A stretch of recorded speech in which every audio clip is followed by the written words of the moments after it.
Dari atas perbukitan di lereng Gunung Verbeek inilah landscape Sorowako, kota penghasil nikel di Kabupaten Luwu Timur, bisa terlihat dengan jelas di pinggiran Danau Matano.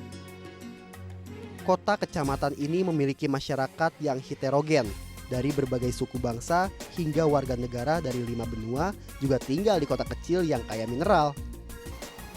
Dari puncak Bukit Buto ini, Panji dapat melihat kota Sorowako yang ada di tepian Danau Matano. Lihat, danau besar itu adalah Danau Matano, tapi ada danau yang lebih luas lagi, yaitu Danau Tauti. Dan antara Danau Tauti dengan Danau Matano itu terhubung oleh sebuah sungai yang kecil. Jadi kita bisa dari Danau Matano ke Danau Tauti itu bisa pakai perahu lewat sungai itu.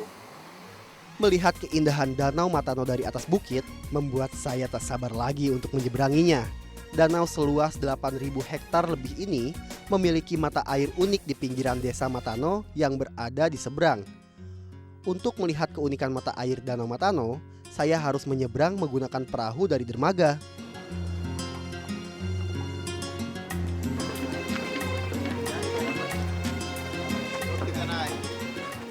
Nah, selesai berpetualang memutari Bukit Buto yang ada di atas sana, sekarang Panji turun nih, ada di dermaga Sorowako. Rencananya hari ini Panji akan nyeberangin Danau Matano menuju ke desa yang ada di seberang sana.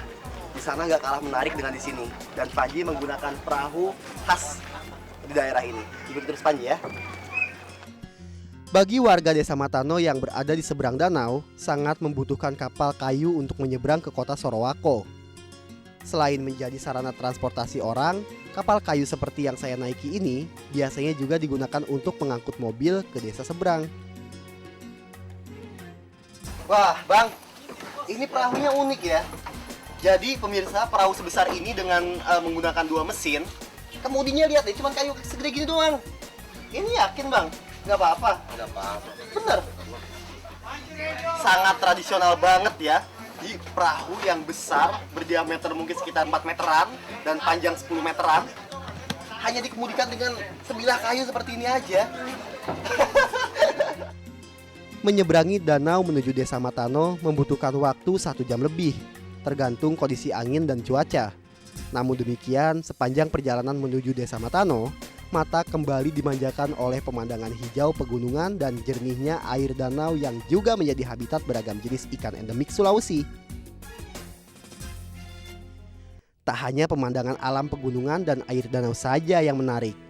Keberadaan gua bawah air juga membuat saya penasaran untuk melihatnya dari dekat. Kurang lebih setengah jam perjalanan dari dermaga, saya sudah bisa mencapai lokasi gua bawah air. Namun karena tidak ada peralatan untuk masuk dari mulut gua bawah air, saya memilih menikmati keindahan gua dari pintu atas dengan mendaki tebing. Untuk mencapai pintu gua bagian atas memang tidaklah mudah karena saya harus menaiki tebing vertikal terlebih dahulu. Belum lagi rapatnya vegetasi di atas tebing yang memberikan tantangan tersendiri bagi saya yang memang baru pertama kali ke tempat ini.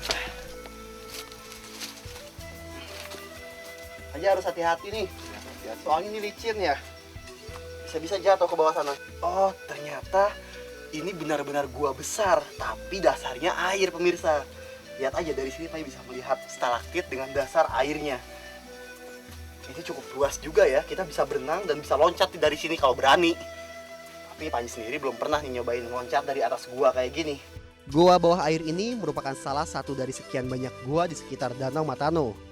Gua-gua tersebut merupakan gua alam yang terbentuk saat lapisan bumi bergeser bersamaan dengan terbentuknya danau.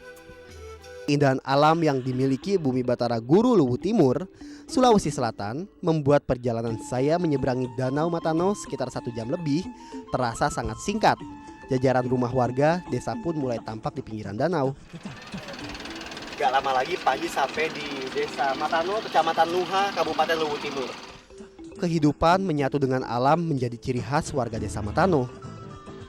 Rasa memiliki dan tanggung jawab menjaga kelestarian hutan di sekitar danau dapat terlihat dan dirasakan begitu saya tiba di dermaga desa. Sikap dan tanggung jawab warga itulah yang menjadikan Danau Matano hingga saat ini tidak pernah mengalami penyusutan debit air. Karena hutan sebagai area resapan air yang berada di atas danau kondisinya masih terjaga. Halo. Halo. Apa kabar? Baik aja. Ya. Kita ke sana ya, Mas ya. Silakan, Pak.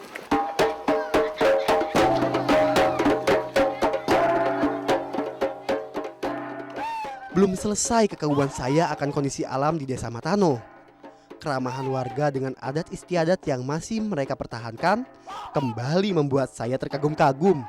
Tari-tarian penyambutan yang biasa dilakukan untuk merayakan kemenangan dalam peperangan tersaji apik dalam gerakan yang sangat rancak. Wah, nggak nyangka nih pemirsa nih, Panji datang ke sini disambut dengan tarian dan musik khas daerah Matano.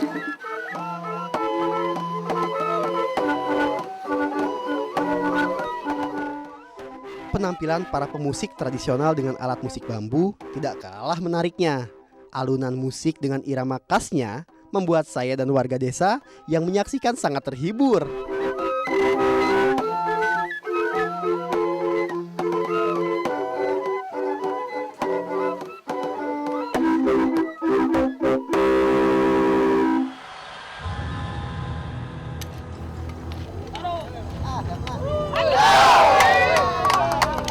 Nah, yang satu ini kelihatannya seru.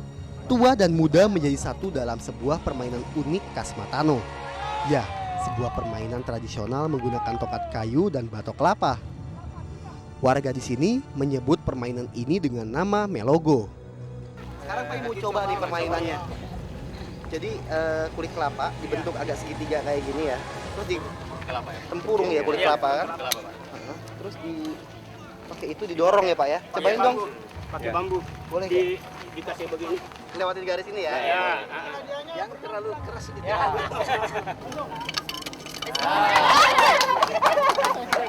Permainan Melogo memiliki peraturan unik namun menarik.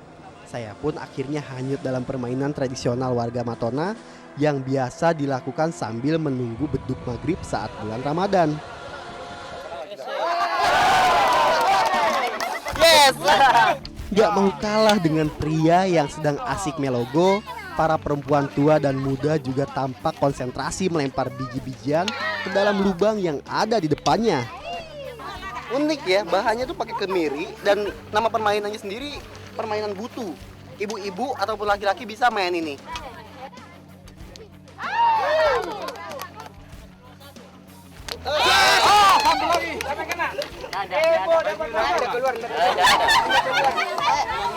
Saking asiknya bermain dengan warga desa, tujuan utama ke Desa Matano hampir terlupa.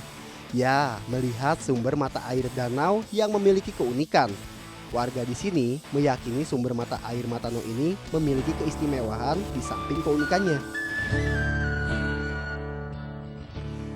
Keunikan di sini yaitu gelembung udara di sela-sela bebatuan di dasar mata air.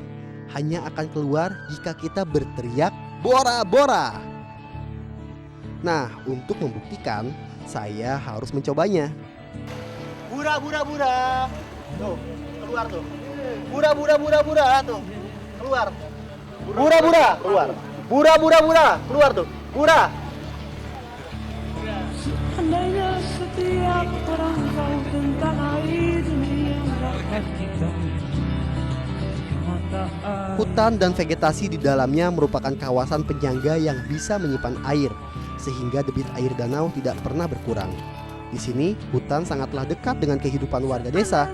Rasa memiliki dan menyatu dengan alam yang dipegang teguh oleh warga menjadi salah satu faktor yang dapat mempertahankan kelestarian hutan di sini.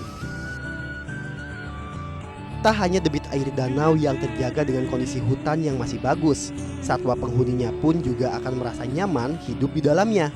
Bahkan hampir tak pernah ada kejadian satwa liar masuk ke dalam perkampungan warga. Ini dikarenakan mereka masih bisa hidup damai di dalam hutan. Ular yang satu ini merupakan salah satu penghuni hutan di Desa Matano. Ia tampak nyaman hidup di sini tanpa takut akan adanya ancaman maupun gangguan dari predator sejati. Ular piton molurus Sulawesi ini memiliki ciri khas yang sangat khas. Namun demikian, sifat dan karakternya tak jauh berbeda.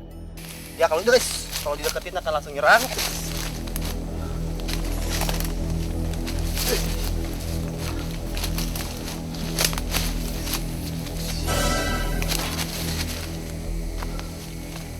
Panji rasa Mungkin karena ular ini sudah menganggap daerah ini adalah teritorialnya untuk mencari makan. Jadi ular ini mengusir Panji dari tempat ini agar menjauh dan tidak mengganggu ular ini ketika sedang mencari makan seperti ini. Jadi lebih baik sekarang Panji untuk meninggalkannya aja.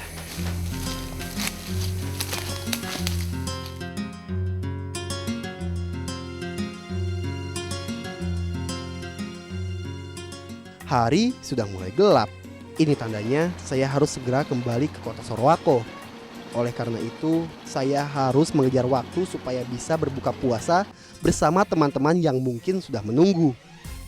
Buka dulu pagi Ya, Pak. karena Rasul menyarankan kita berbuka yang manis-manis. Ini ya.